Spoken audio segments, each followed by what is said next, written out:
Senator, what's doing here? Oh, well, that's just China antagonising itself. It's not very gentlemanlike. So that's extremely wrong. I don't know what it does this. I actually think it's making a fool out of itself. There is no need for it to be there.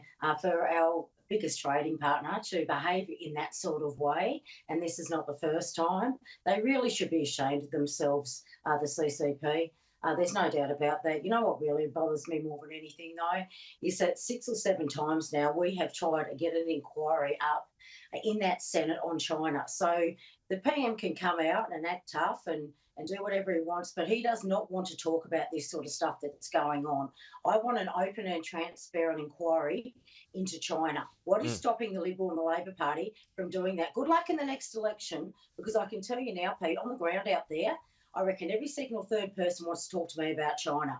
So there is worrying going on out there just with normal people on how much power China has been exerting, and that is getting worse over the years. Yeah, well, Barnaby Joyce said recently it's a bigger issue than COVID, China. So he's getting similar messages from his electorate. So what do you think these guys, these officers, whoever's on board these ships, are they just sitting up there with their binoculars watching these war games, taking notes, or is it just to intimidate? No, I think it's to intimidate and antagonise, and quite frankly, they're not actually doing a very good job of it. They're embarrassing themselves, and the little boys should pack up their ship and head back home. That's what I think. How important is an operation like Talisman Sabre to keep going? Oh, look, it's really important for us to have these war games with other countries. It helps. It helps to get us ready. It makes sure the troops are on alert. It's really, really important, not just with the US, but whatever country that we're doing war games with. It is great training. It's quite expensive. We go out there, we want to be able to train at our best, just in case we actually ever have to put that into force, and that is what they are for. Without that training, you certainly won't get the performance out of the military that we need. Keeps us sharp. Meanwhile, on to another issue. This story broken by my colleague Tom Connell yesterday. Senator, the Department of Home Affairs is considering a 250-person quarantine facility on Christmas Island. That's for skilled workers. Should the government do it?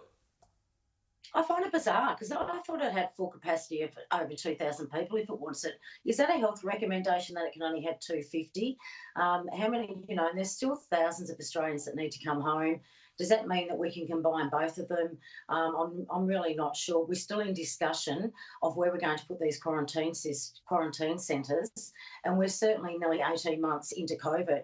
I find this disgraceful, the government, that it hasn't sorted this out yet. I'll tell you another thing. There are nearly empty Army defence bases out there where you could move our own defence members to other bases around those areas and actually use them as well. So there are other options on the table. They are dragging themselves along on this. I can tell you they have not handled COVID very, very well at all. And this is just going to be another disaster. 18 months in, and we're still talking about how we're going to quarantine whether or not we can use Christmas Island. I mentioned this within about 2 or 3 months of COVID last year. We have these detention centres. Why aren't we using them if they're empty? But Peter Dutton explored, he was asked about defence bases a few months ago and said they weren't equipped for quarantine. Well, I don't know why they wouldn't be equipped. I'm not quite sure about that. There's some state-of-the-art ones out there, so I'm not sure why they have their own kitchen facilities and all the rest.